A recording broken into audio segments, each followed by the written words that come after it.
nangafati malo hini matu beke akan si jalatu ofani nambeka akeke intana mintane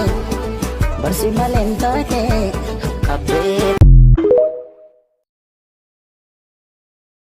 የመጀመሪያው አጫሉ እንዲሰም በጣም ወዷል ሲበዛ እና ለኔ ዘፋኝነቱ አለም አተኩር የማየው ለኢትዮጵያ ሕዝብ ድምጽ መሆኑ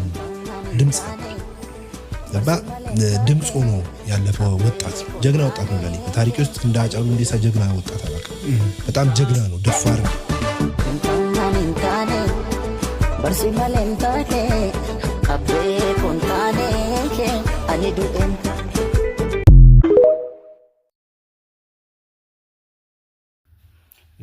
nama kan himbe tan jine yata garu ma woni godon jiru sinu motoro mo miti kan isa jalatu nama barata ukiya be kukiya mai gamade jira mai isa jalatu dace lante karate